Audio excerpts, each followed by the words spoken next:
Bandit Keith of the Metal Raiders, the American champion. For 15 years, Keith Howard was a truck driver for a large American corporation. The open road was his home. He loved the freedom it gave him, the solitude and the hum of the engine beneath him. One late autumn morning, everything changed. Keith needed only take one look at the foreman's apologetic face before he realized what was happening. Layoffs. Keith knocked the foreman's clipboard out of his hand and stormed off. A proud man, Keith wasn't going to sit there and be lectured about downsizing by a guy with a pocket protector. Later that night, Keith sat in his empty apartment, staring at the flickering light of the television, a pile of empty beer cans stacking up in the corner. With each sip, a resolve began to form in his gut. Finally, that resolve hardened, and Keith made a call to an old friend whose offers Keith had previously always refused. 2 years later, Bandit Keith was the most notorious criminal in the American West. He controlled casinos in Las Vegas, ports in Galveston, and mines in the Minnesota River Valley.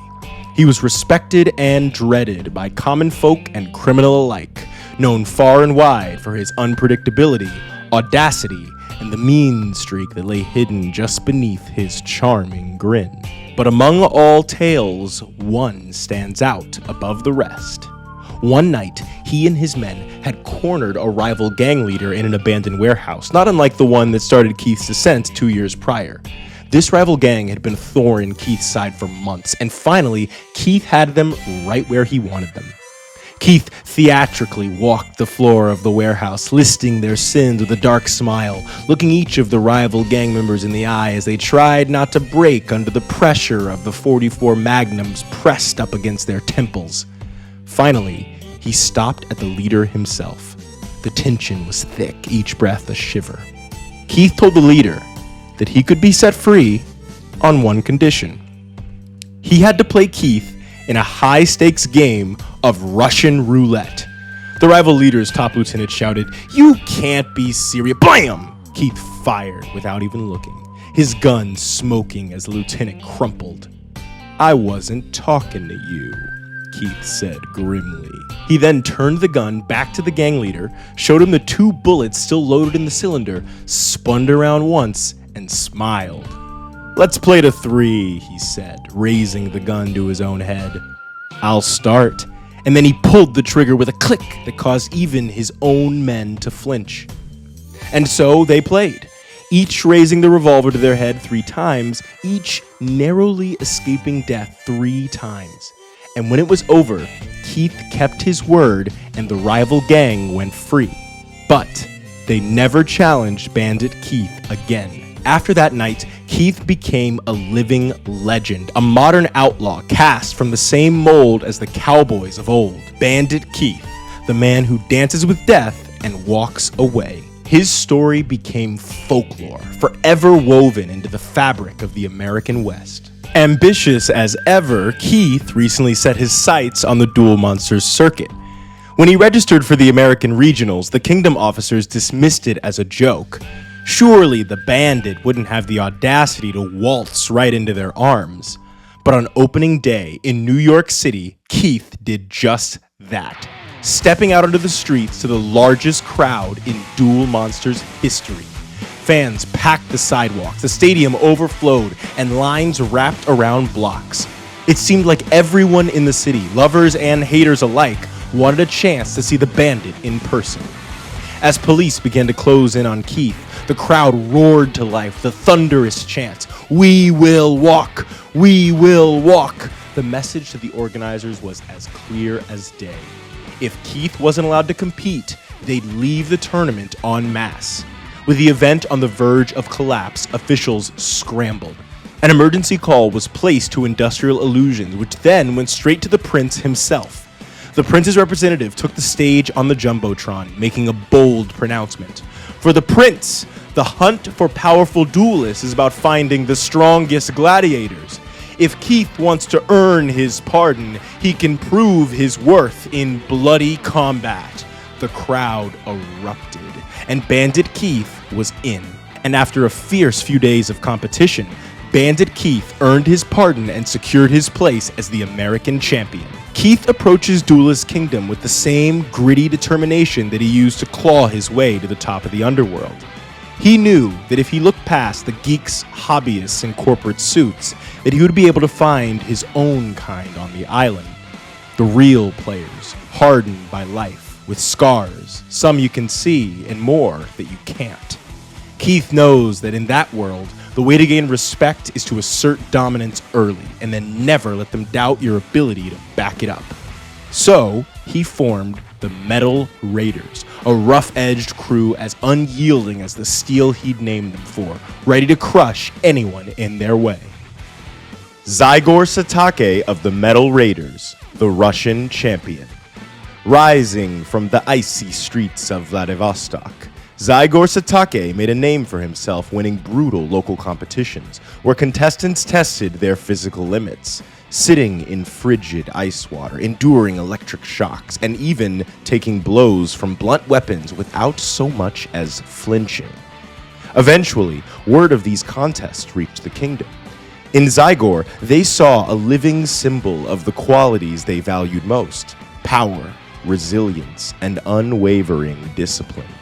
Eager to export these displays of raw strength internationally, they reached out to him. He was asked to compete in a global competition, a brutal contest pitting endurance athletes from all over the world against one another. Zygor decimated every event, leaving opponents trembling in his wake. Since then, the name Zygor Satake is spoken with equal parts awe and disbelief, and his management team has provided him with the training to become an expert at duel monsters as well. The kingdom will be intently watching his performance today. Zygor has always been a force to be directed, wielded by others for purposes he never questioned. So when Keith asked him to join the Metal Raiders, Zygor didn't hesitate. This was just another chance to unleash the strength he'd honed, with Keith's voice now guiding his path. Sid Takaido of the Metal Raiders, the Australian champion. Sid Takaido is the world's #1 rock star, a household name with a reputation for being raw, artsy, and edgy. A recent spotlight called him the voice of Australian counterculture. But that image, like everything about him these days, is pure fiction. Once upon a time, Sid was the real deal, a scrappy kid with a guitar, making music in hopes of touching people's souls. These days, his tours are carefully managed spectacles, his lyrics approved by executives who feed him lines about authenticity and freedom that feel like lead in his mouth. When Sid's management told him Duel Monsters was the future of entertainment, he didn't question it, didn't even think to question it. They'd decided on a hellfire deck for him. He'd play the fiery rock god who crawled from the depths of rock and roll mythology itself, and his audience would lap it up.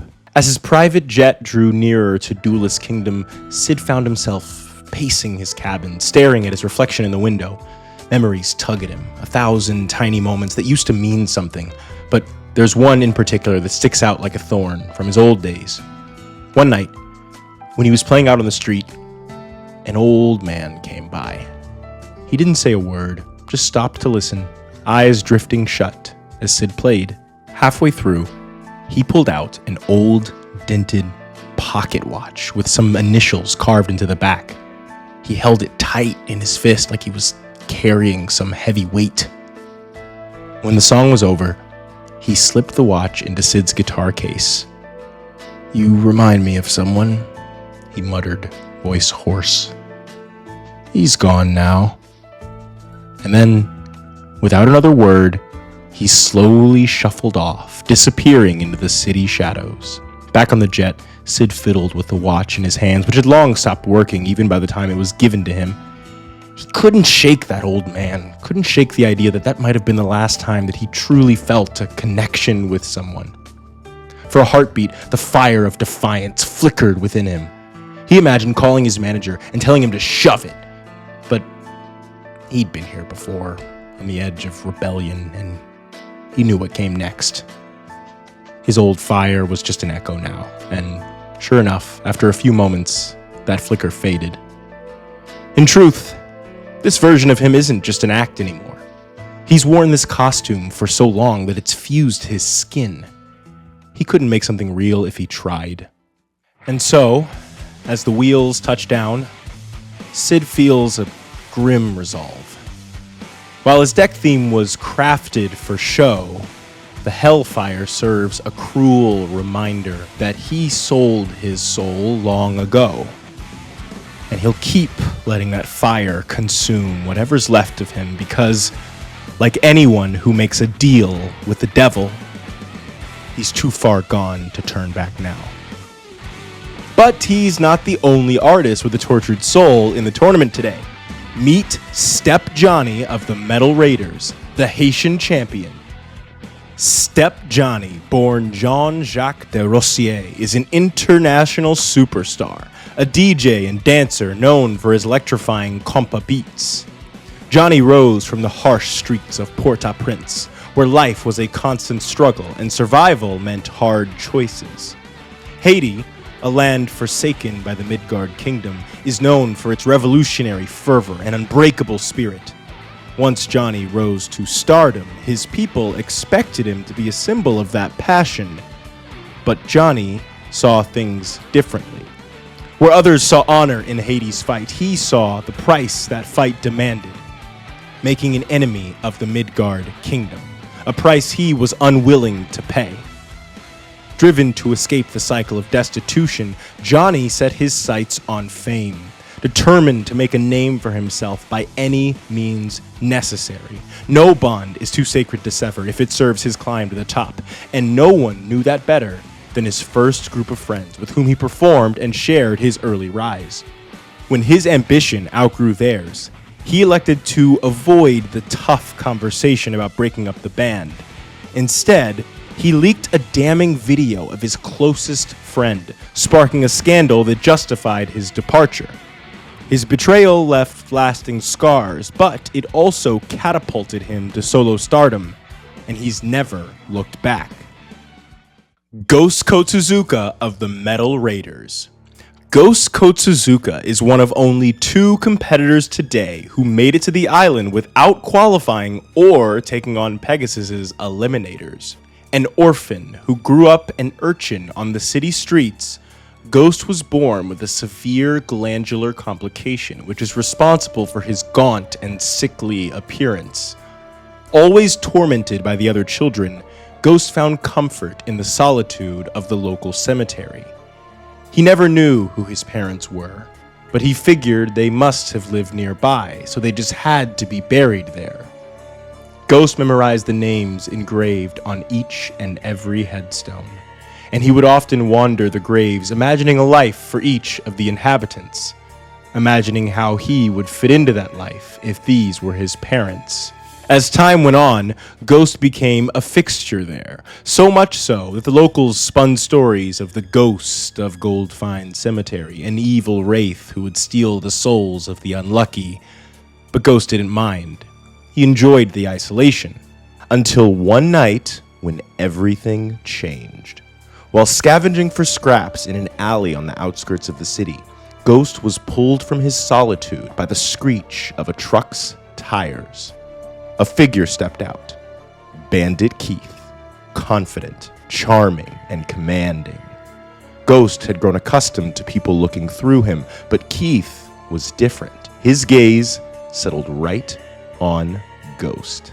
His words were simple, but they were everything Ghost had never heard before. "You look useful." The words struck deep, filling a void within him that he hadn't known was there. And just like that, Ghost was swept into Keith's world. The task he was given was simple: sneak into a nearby building, plant a bomb, and get out without being seen. Ghost, having spent most of his life remaining unnoticed, executed it flawlessly. The explosion tore through the building, and the ensuing chaos was the perfect cover for Keith and his crew to finish the job.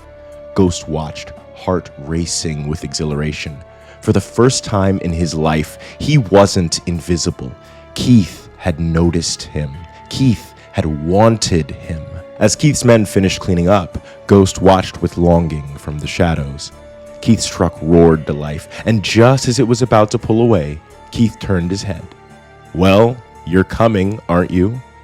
Ghost was part of the crew.